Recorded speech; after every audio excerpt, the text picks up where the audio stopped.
Wherever you go, whatever you do, throw a little at it. Omax, Vest and Briefs.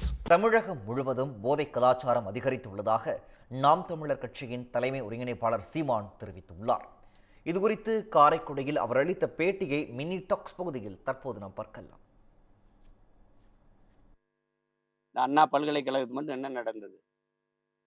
எல்லாம் ஒரு 90 நாள், அது அதிகபட்சம் போனால் 6 மாதம் 7 மாதத்துல ஒரு ஆண்டில் வெளியில் வந்துட முடியுங்கிறதுனால அது தொடர்ந்து அந்த குற்றங்கள் நிகழ்து. நாட்டை நிறைய ஒரு போதை கலாச்சாரத்துக்குள்ள கொண்டு வந்துட்டு நிறைந்த போதையா இருக்கு. ஒன்று திடப்போதை, திரவப்போதை, கஞ்சா, கொக்கைனு, அபினு அல்லது சாராயம், அது எல்லாம் உங்களுக்கு தெரியுது.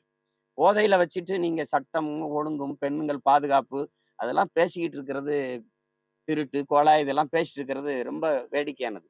எல்லா குற்றவாளியும் எடுத்து பாருங்க, போதையில இருந்திருப்பான். நீங்க என்ன பாருங்க. ஏன்னா 6 வயசு குழந்தையை வன்புணர்வு செய்து கொள்ற மனநிலைங்கிறது சாதாரண மனித மனநிலை இல்லையே. அது அது அது எப்படி எப்படி இருக்குது அது? அப்ப அது அந்த கோர சிந்தனை ரொம்ப ஆபத்தானது. இதை முற்று வைக்கல அப்படின்னா அது சரியா வராது. சட்டம் இருக்கு. சட்டம் இல்லைன்னா சொல்லாதீங்க. சட்டம் இருக்கு, ஒழுங்கு இல்ல. அதுதான் அதைதான் சொல்லிட்டு இருக்கேன். அது தொடர்ந்து இப்போ ஒரு 9 வயசு 7 வயசு சிறுமியே ஆசினியே கற்பழிச்சு கொண்டாரு ஒரு தம்பி. நீங்க பார்த்துருப்பீங்க.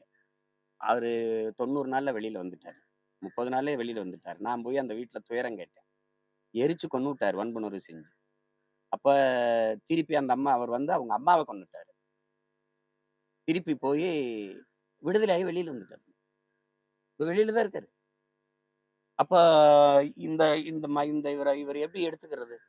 அந்த வயதை ஒத்த இளைஞர்களுக்கு என்ன சிந்தனை வரும்? அது ஒண்ணும் இல்லடா அப்படின்னு. அதுதான் நீங்க திரும்ப திரும்ப சொல்றேனே, ஒழுங்கு இல்ல, ஒழுங்கு இல்ல, ஒழுங்கு இல்ல, அறம் சார்ந்த ஆட்சி இல்ல.